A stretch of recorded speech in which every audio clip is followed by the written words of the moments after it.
This is a Hat Trick podcast. Oh, lovely. Welcome to In the News This Week, the podcast from some of the team behind Have I Got News For You, serving up an irreverent stumble through the headlines when the TV show can't. Think of it like this. If the main show is an impressive title defence, then we're Crystal Palace in the FA Cup. I'm Mike Rayment, and joining me on the first pod of 2026, you can forget dry January because she'll be helping raise our spirits. It's Emerald Paston. Oh my God. Jesus Christ. And more likely to be planning a New Year revolution than resolution, it's Queenie Miller. Thank you. That is accurate. You didn't mind that one? I'm wearing my turtleneck for that gag. Yeah, you do look like a beatnik. No, I feel like Queenie's going to start pitching me some kind of blood testing company. That's the vibe I'm getting from Queenie. How did you know? How are we? How is everyone? Good. Thank you. Is it too late to say Happy New Year? Or does nothing matter and we're all going to die? No, I love that. Happy New Year. You could say New Year. both. You could say Happy New Year, but it doesn't matter because we're all going to die. Okay, I'm going to go with that at Great. work and see what happens. On that upbeat note, should we get into round one? Let's do it. Yeah. And it's the bigger news story of the week, which is Donald Trump's latest attempts to establish his New World Order, which suggests that there's some sort of plan. Queenie, where has Trump been trying to stake his claim? It'd probably lately? be quicker if we just went through the countries he hasn't tried to overthrow. Mm-hmm. Is latest Iran? Is latest Venezuela? Is latest Greenland? It's sort of every other second, isn't it? Yeah, yeah. And I was thinking about this today. I'm not even old enough to remember when you had to pretend that you weren't taking the oil. Do you know what I mean? Yeah. Yeah. This is all you've ever known. I'm nostalgic for weapons of mass destruction dossiers and And lies. yeah, exactly. At least they cared enough about us and thought we were smart enough to make up an excuse before doing that. Yeah. If anyone hasn't seen, I would suggest you sort of get a phone. But the US has kidnapped the leader of Venezuela, the dictator Nicolas Maduro, and Trump has been on about getting Greenland, and Yeah. there's unrest in Iran, and so that's probably another target. Do you think they're going to like we said, Trump's just Greenland, he's yeah, it's about security. Venezuela, it's about the oil. Iran, do you think they're going to run out of excuses? He's just going to be oh yeah, Fiji, we wanted to put a Burger King there. Well, the meeting where he was discussing taking over Greenland, Yeah. that was with everyone's favourite international diplomacy team, oil and gas executives. So he's not really hiding this. They're I think oil and gas executives are like the Forrest Gump of US invasions. So you look back through all the footage and you're like, oh, there they are. Oh, that's so funny in that report. There they are too. I was thinking Greenland. We could start with Greenland, bit of an amuse-bouche. Oh God! So Trump obviously refusing to let a little thing like international law and morality get in his way. No. He said he has his morality. Well, he did say last week, he said the US would act whether they like it or not about Greenland. So FIFA must feel like real idiots for giving him that peace prize. Oh my God, I forgot about that. So speaking about Trump on Saturday, political expert Ian Bremner told The Guardian, when he's in Mar-a-Lago, he's available. He's there. He's holding court. Everyone comes up to him. They all have thoughts and ideas they're pitching to him, and Trump will listen, which is quite terrifying. And Emerald, if you found yourself in Mar-a-Lago of an evening, Horrible start. To what ideas would you pitch to Trump? I think firstly, if I found myself there, I think I've been kidnapped. So maybe the first thing I'd say is, please let me go home, because I don't think I want to be there. But if I've chosen to go there, I think because he's saying the reason for invading Greenland is because he doesn't want Russia or China as a neighbour. Maybe I'd try and convince him that the furthest away you could get from Russia or China is Jupiter. And there's really good real estate opportunities there.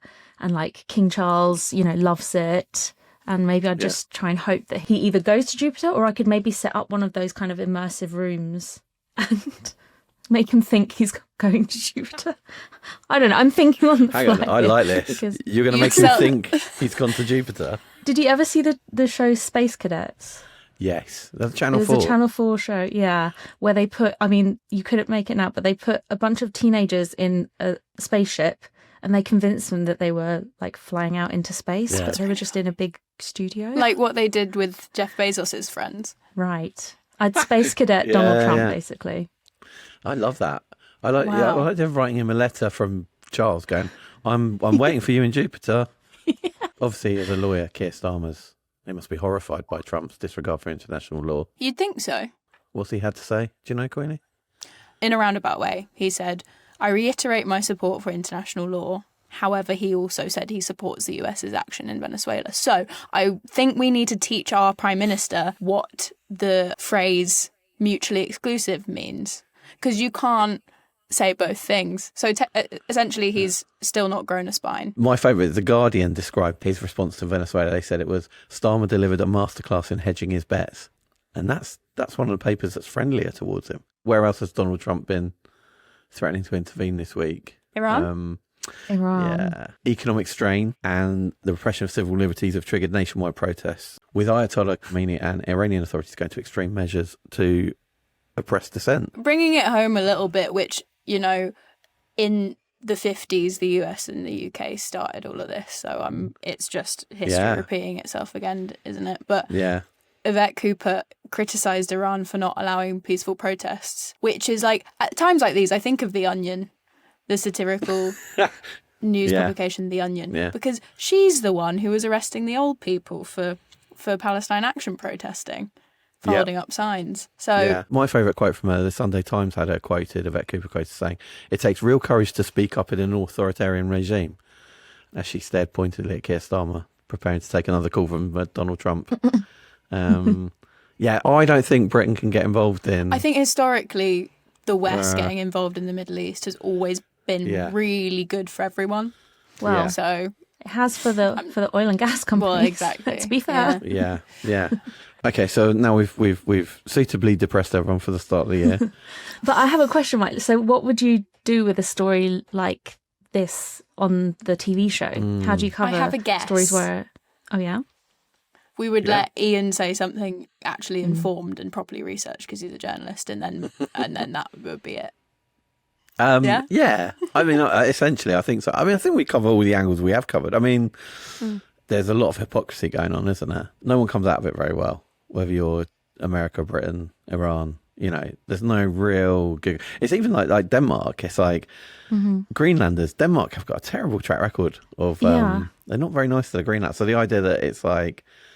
The only people you sort of feel bad for in all of this are people who are actually from Greenland, because I think they said something like, we don't want to be Danish and we don't want to be American. We just want to be Greenland.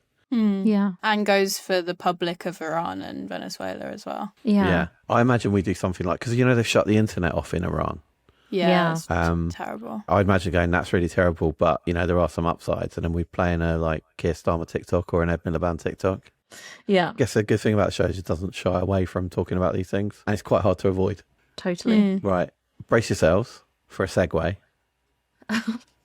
Just gonna stretch for this one. Oh, wow. From Ayatollah to AI squalor. Why has GROK been accused of being seedy? Oh, my God. That was brilliant. I'm sure. Thank you. I'm really trying not to be proud of that, but yeah, thank you. Just because we haven't talked about enough depressing things, I thought we could talk about GROK. Yeah, GROK is sort of Elon Musk's worm tongue. Is that one of his children? Probably. Yeah. I hate that we're talking about GROK. It's basically the AI feature on X, formerly known as Twitter, where you can ask it to do stuff or generate images and it will. And there's been a lot of controversy recently because horrible people on the internet have been asking it to like remove women's clothing and make their images sexualized. A lot of them like underage or like weird. It's abominable. But us all blaming GROK is like, it's Elon Musk in it. King of the incels. I'll tell you what it made me think of, because Elon Musk was saying it's any excuse for censorship if countries try to stop GROK from doing its thing there. And he described the UK government as fascist. And that just switched something in my brain. And I thought, oh, Elon Musk is what Rick from The Young Ones would be like if he was a billionaire. And now I can't stop reading that. Sorry to any Young One fans.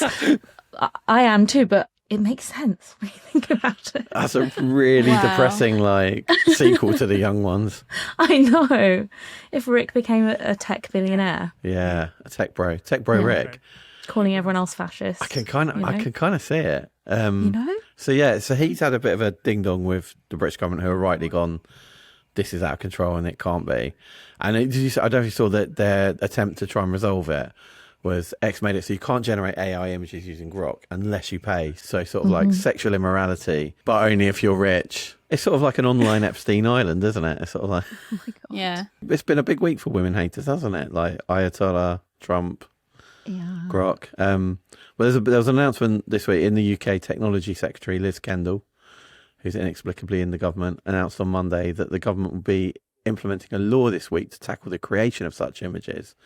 And Ofcom has launched its own investigation into GROK that could see it issue X with a fine of up to 10% of its worldwide revenue, or 18 million, whichever is higher. Emerald, you did a GCSE in maths or whatever, or a BTEC in adding up. Oh my God. What's 10% of nothing? It's zero. Yeah, it's nothing. Good, right, yes. I don't have any way to answer that other than I knew that. factually. I knew that. Is it genuinely 18 million? It's either 18 million or 10% of Right. X's international. Yeah. Because 18 million Revenue. doesn't seem a drop in the ocean for Elon No. Musk. No, we could have a Or look us. around.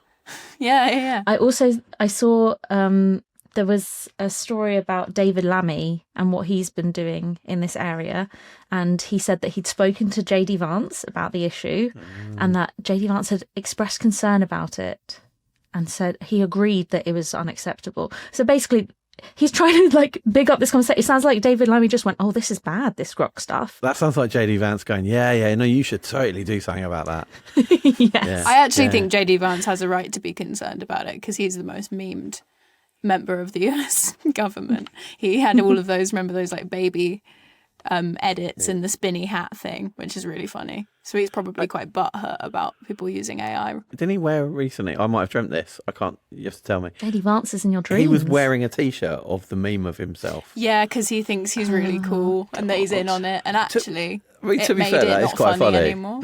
No, come on. He was like, But that's how you deal with guys, it. look, I'm fine after like 6 months of being really offended. That's how you deal with it. Sticking to the UK, what's Rachel Reeves changed her mind about? This could be a Oh. million things. Yeah, there's been a few at least last year there were a few, but maybe this year it's not- it's pubs. It's Dyed not the her colour hair? of. I was going to say it's not the colour of her hair. Oh, She has changed her mind about that a lot. She changed her mind about whether she wants the job that she's got. I definitely think that. Someone said pubs? oh, I said it's pubs. It is pubs. This year it's pubs. So Labour Review turned on a controversial pub tax. It was to do with business rates for pubs and been something of a sticky carpet for them. And Labour was set to increase business rates, which on average would have gone up, for each pub would have gone up 76% over 3 years. And I think they're already in a bit of a bad position. So just before Christmas, hundreds of furious pub landlords across the country started banning Labour MPs from their premises and putting up no Labour MPs allowed stickers in their windows. Now that's a revolution. That's really good. Wow. Yeah. And it's kind of And worked. it's worked. Yeah. I think everyone's realised that Labour are just a soft touch. It's like, if you're not going to see it through, you can put a sticker in the window and they'll reverse a decision then. They're not going to get very far. Do you know what famous landlords have been getting involved? Jeremy Clarkson. He started it, to be fair. He did this like 3 years ago, didn't he? He's had plenty to say about it. So he's banned all the government and all the Labour MPs. As you said, he banned Keir Starmer a long time ago. Also, Labour's been criticised by pop star and pub owner Rick Astley. No way. He's against the pub tax, but he stopped short of banning Labour MPs, saying, never going to give you up, never going to let you down, never going to turn around and desert you. Wow. I don't think he did Good say for that. him. He's too nice to ban them. Mike Rayment, Rick rolling on a podcast. Yeah, that's like the original meme. Yeah. Labour's U-turn on pubs, it's now the 8th official U-turn Labour have done since they came to power. I'm trying to work out if that means that they're facing the same way or a different way, you know? If you U-turn 8 times. Well, only someone with a only someone with math sats and a 50-metre swimming badge can work this out. What is it?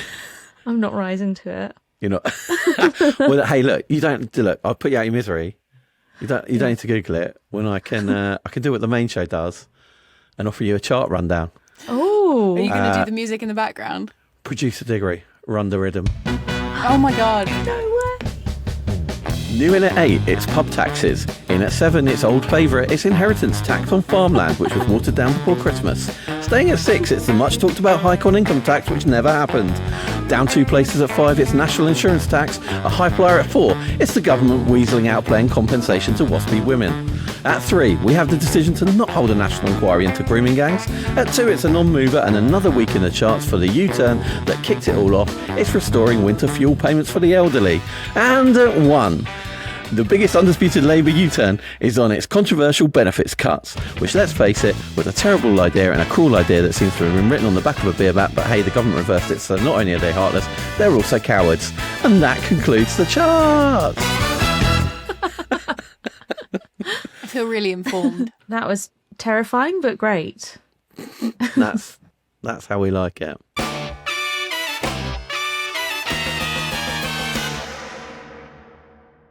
You're not going to believe this, but there's actually been another government U-turn since we've been on air, since the chart. Breaking news from the Times. Keir Starmer is abandoning plans for a compulsory digital ID. So we've got another U-turn to add to the list. Let us know in the comments where you would rank that on the U-turn charts for Labour. Incredible. Welcome back to In the News This Week. It's time now for round 2, where you've each brought a story from the news this week which you think would work well for the TV show. Emerald, what have you got for us this week? Well, it's the start of a new year, and so everyone has been making predictions about what 2026 has in store. So who do you think has been in the news this week? Oh, the vegetable lady. Which vegetable? Queenie. Asparagus? Yes. No. The Asparamancer has been all over the papers this week. So this is Jemima Packington. She reads the future in asparaguses that she throws, and then she interprets the patterns.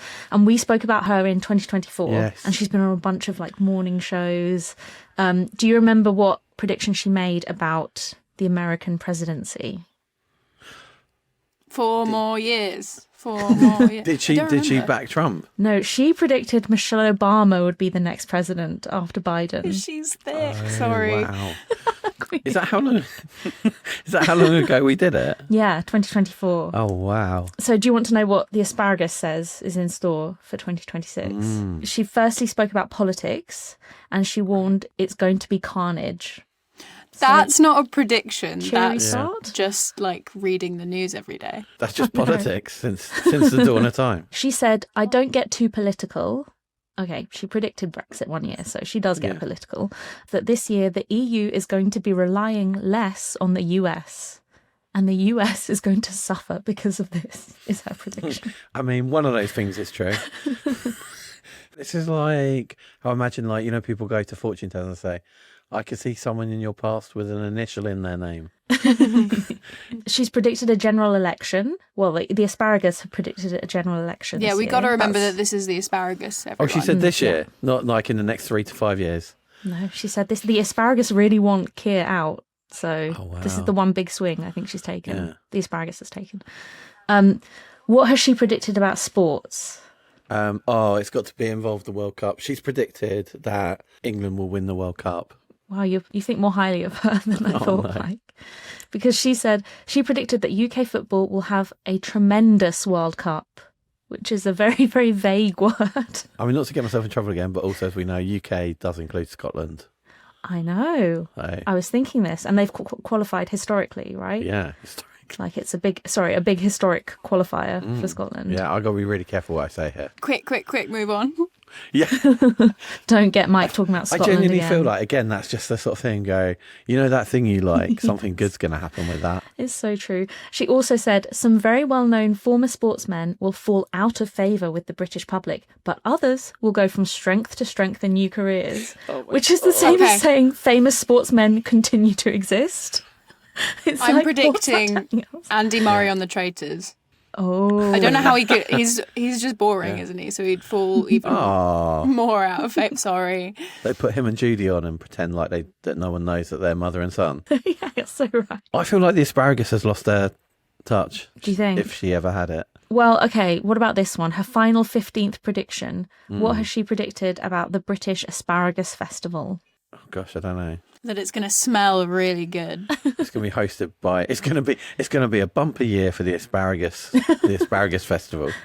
Has she You're actually? basically right, No. Mike. She said the wonderful British Asparagus Festival will be even more successful than usual, which is what made me realise this whole shtick is just an advert for the It's British where Asparagus where she gets her Festival. funding from. And you've fallen into her trap. I've fallen right into it. Into her. She's a genius. She's an entrepreneur and a genius. She's been on This Morning, she's been on the Jeremy Vine show, she's been on all sorts of radio stations. I mean, she's basically been on this twice. We're basically advertising the Asparagus Festival. We're just basically, this whole pod is just one bit.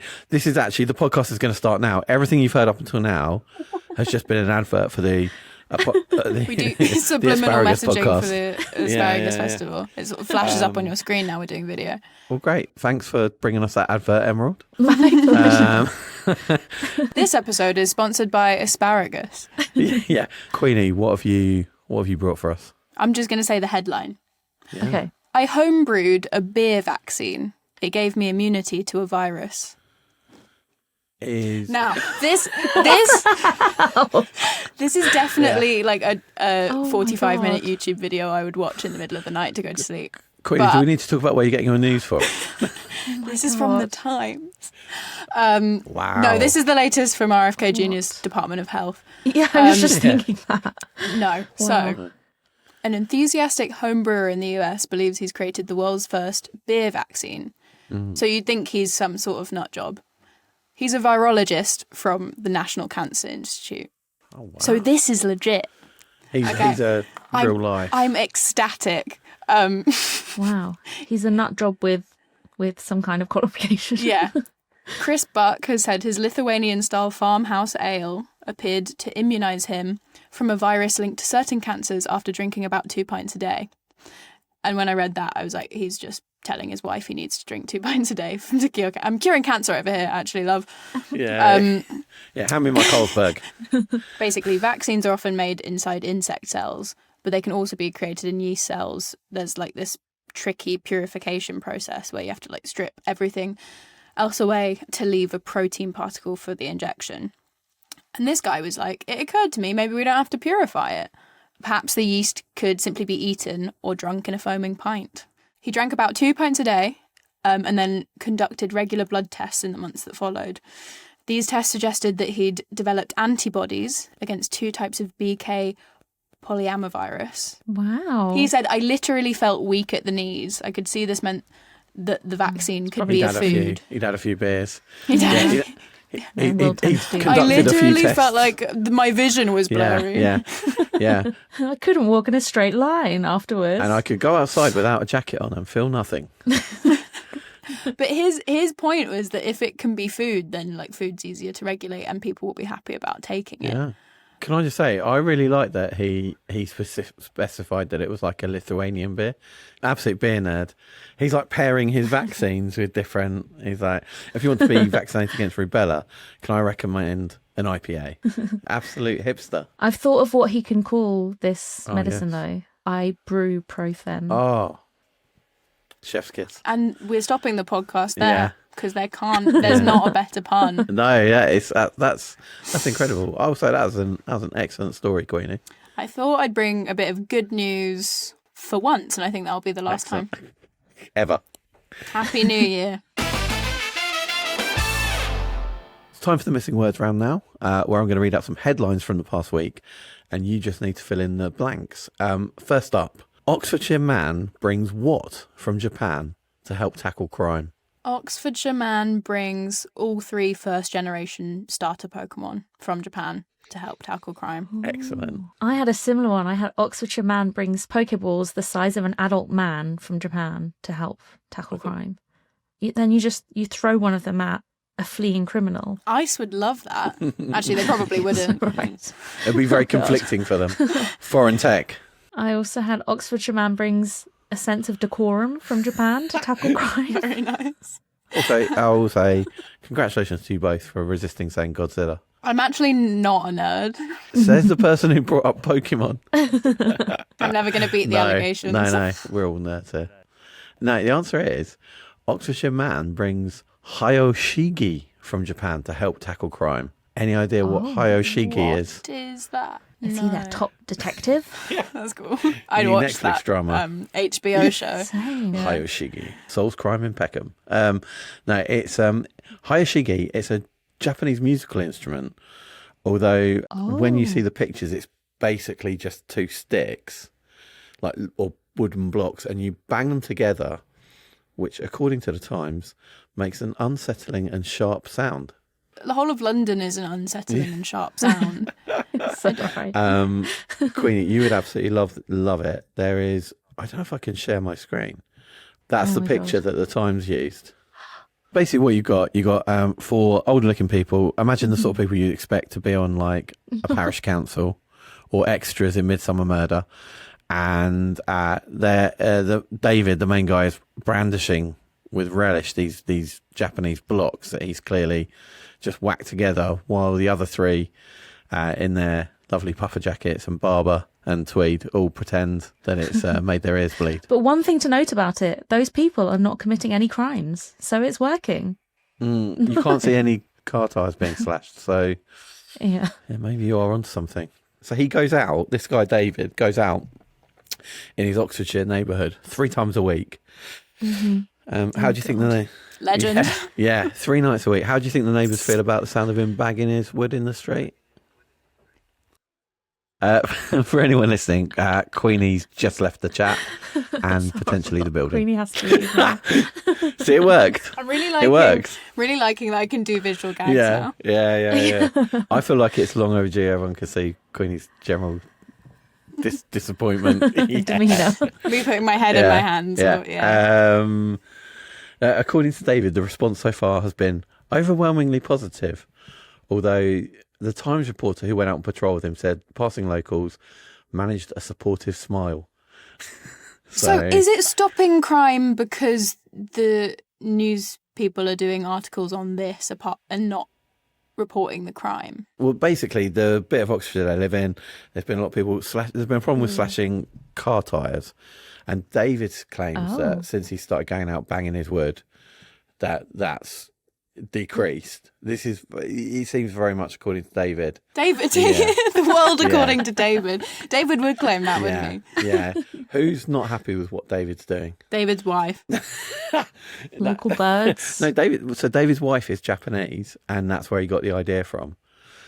He told the Times, my Japanese wife, Noriko, likes the idea of introducing Japanese culture, but she's not keen on me doing the night patrols as she fears there could be repercussions. More just percussion, though. But yeah, so anyway, just to round it off, David basically claims that they've helped slash car tyre slashing, but the local council, David's wife, and almost everyone the Times bumped into seems to be slightly dubious about that. So there you go. Okay, next. What leads to rise in people looking to spend a night with a nun?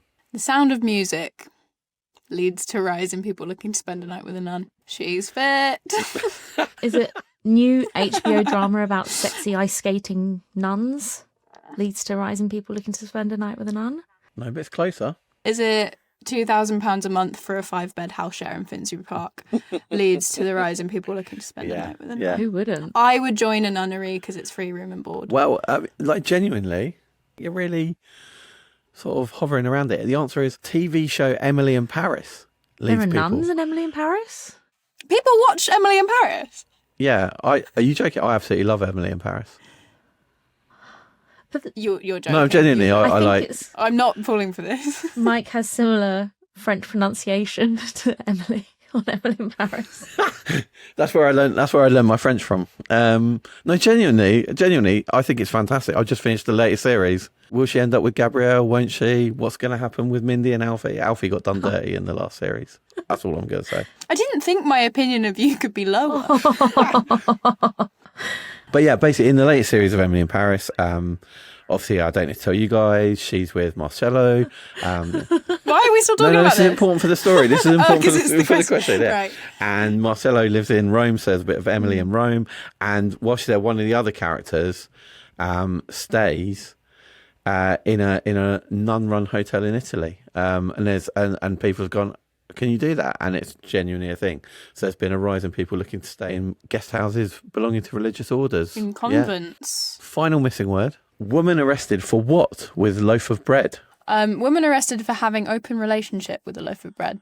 Smorgasbord of options. Queenie's frozen for me, but We still there, Queenie? how's she for you? I'll be honest, I haven't been able to see Evie for quite a while, and I don't mind because of the horrendous levels of judgment and persecution that I've suffered for just speaking my truth, which is that I love Emily in Paris. It's a great programme. And you know what? It makes me feel good to watch it. Oh my God. Can you hear me? Hey. The answer is woman arrested for feeding pigeons with a loaf of bread. Wow. This is a woman in her 40s who last week was arrested by a group of at least 6 police officers and council enforcement workers in Harrow 6. after what they described as a breach of the Public Spaces Protection Order relating to bird feeding, and issued her with a £100 fine. Wow. We posted this missing word round on our social media channels, and congratulations to Nigel Smith 65780 on X, who made us laugh with their response when they said women arrested for assault and buttery with a loaf of bread. Really good. Wallace and Gromit levels, really good. like Nick Park levels of punning. Follow Have I Got News For You on Instagram and Twitter so you can enter our missing words round when we post more next week.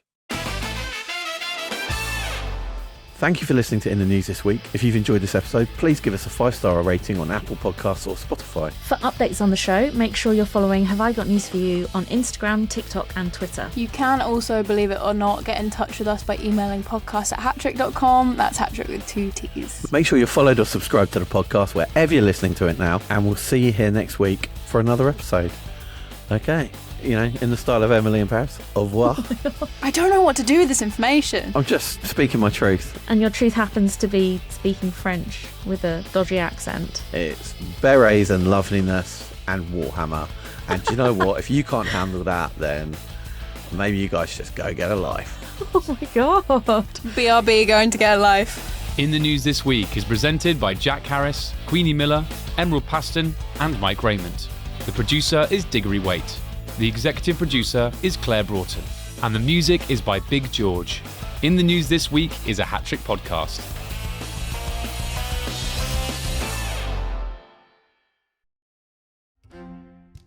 You did promise me you'd come back from the Antarctic tour and blonde. And skinny. The Coldest Shift, an Antarctic adventure presented by Dr. Rachel Varnham. We need to be the forerunners in making sure that we keep the Antarctic the only continent without COVID. We can perform small operations here. How many nurses are going with you? None. Are you taking a dentist? No, that's me as well. Are you taking a physio? No, that's me. So all of the things that you have in a hospital, we've had training on, essentially. Oh, Rachel, why would you do that as a medic? It's ridiculous. So here's a little story about the journey on the James Clark Ross. The Coldest Shift, available now on all podcast platforms.